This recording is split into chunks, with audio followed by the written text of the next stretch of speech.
Hi guys, D900Man here from MyGreatIPhone.com, and we thought we'd bring you a video on the iPhone 4S. Now this isn't going to be an unboxing video because you've probably watched thousands of those that are on YouTube at the moment, but we thought we'd bring you a video a day after the iPhone 4S got released. Now this is because we wanted to get used to it and show you all the features and if there were any problems with it. So here we go.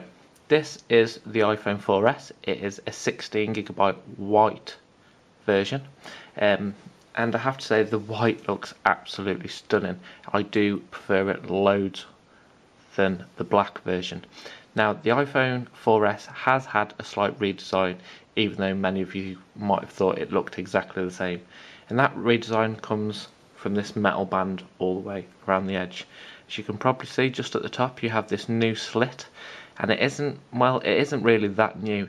It's the same slit on both sides as the iPhone 4 did on the Verizon network, and this has been put there to help with the antenna gate issue by holding it in the death grip. So now that they've done that, I have to say that this is really nice. You don't get any drop of signal at all, even if you are holding it in the death grip. So I have to say Apple did really well there. Now I queued for my iPhone 4S for 7 hours. I started queuing at the Bullring in Birmingham in the UK at 1:30 in the morning on Friday, and I probably got served around 8:30. The Apple Store was absolutely great, and the guys did a whole run around of the queue doing high fives to everybody.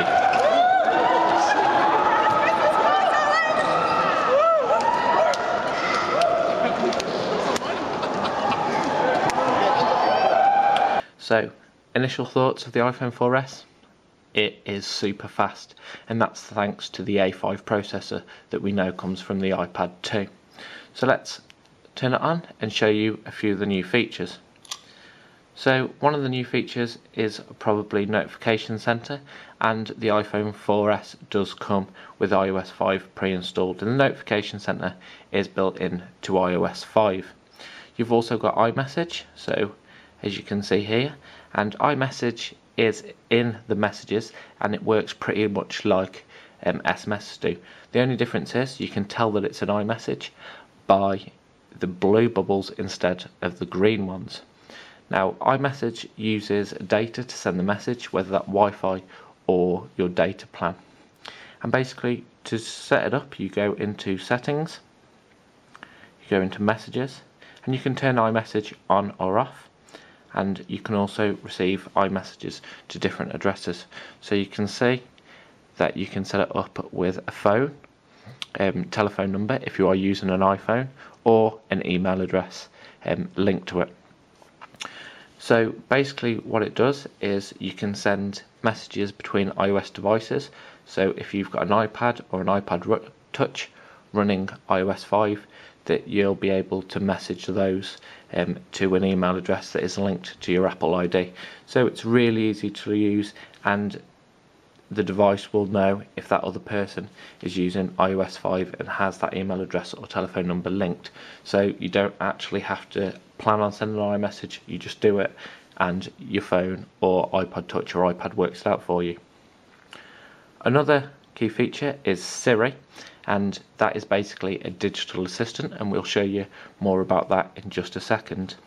What I did want to show you is the Siri dictation feature. So if we go into Twitter and start sending a message, you can see that there's this new microphone button, and if I press that, speak into it, it should pick up exactly what I say and it should do speech to text. So let's just try it out. Sending this tweet using Siri dictation on the iPhone 4S. So it says sending this tweet using Siri dictation on the iPhone XXXX, and there are just a small amount of flaws, but this is really worth doing. So if you're in the car or you're using a headphone, you don't want to pull your phone out of your pocket, you can just pretty much speak away. So we'll send that as well. So that works system-wide. As long as there is a keyboard, you're able to use that feature, and it works pretty well. Now Siri takes over from the old voice commands on the iPhone. And to set that up, you just go into General, and there is Siri just there. And you can turn Siri on and off. If you turn it off, you just get the normal voice commands like you did on the iPhone 4. Now you can pick which language, so you can have English Australia, English United Kingdom, English United States, French or German. You can have voice feedback, always or just when you're using hands-free. Your info, now if you click on that, you get to pull which contact you want to use. Obviously, this is my iPhone, so I want to use my contact. And raise to speak. Now raise to speak is, instead of pressing the home button down, you actually can just put your phone to your ear. Basically what happens is, if I put the phone to my ear, Siri would launch automatically. So that's quite a nice feature if you're walking down the street and you don't want to be stood there talking to your iPhone like a complete and utter idiot. Just put it to your phone and discreetly talk to you, and it will come out through the speaker at the top instead of the speaker at the bottom. So Apple have really thought about that really well. So after using the phone for a day, I have to say it's absolutely great. The touchscreen seems a lot more responsive in this, and it seems a lot more solid device than the iPhone 4 did. It's so much faster thanks to that A5 processor, and I set this up in the Apple Store and it took about 5 minutes to download everything from my iPhone 4 using iCloud. So I'm really happy that I did pick up the iPhone 4S. So let's show you a little bit of Siri. So we're going to launch Siri by just pressing the home button and holding it. Hello Siri, how are you? I am well. And as you can see there, it answers and also puts it back. So we're going to ask it what the weather is like. What is the weather like this week? Here's the weather for this weekend. So it pretty much picks up exactly what you'd say. And you can also send messages using this. So we're just going to send a message to Nazareth right now, and we're just going to say, how's things? Send message to Nazareth, how's things? Here's your message to Nazareth. So it just Ready picked to up. send it. Cancel.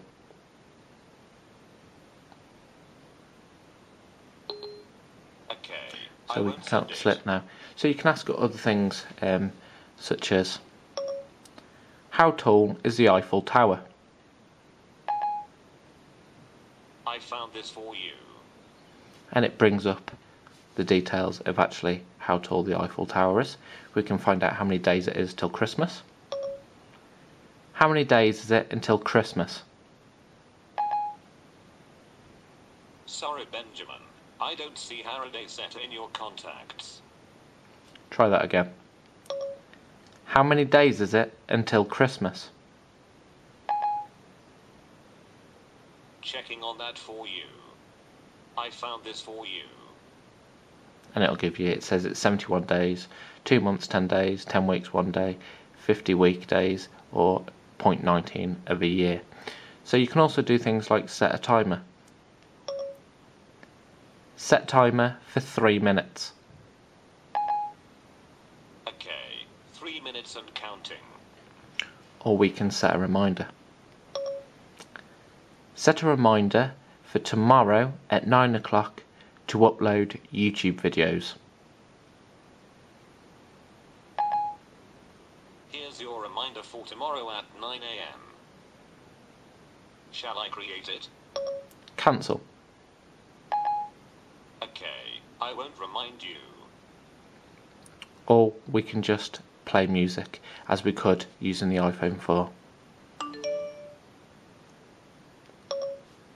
Play songs by Eminem. I don't see Eminem in your music. And I haven't got any, so it won't play any. So Siri realistically is a really nice feature, and you're going to be able to use it for loads and loads of different stuff. I've set appointments, I've set reminders, I've used a timer while cooking tonight, and I've even sent messages. Now it doesn't get everything right all of the time, but pretty much it is, I'd say, 95% there. So for a day of using the iPhone 4S, I wouldn't swap it for the world.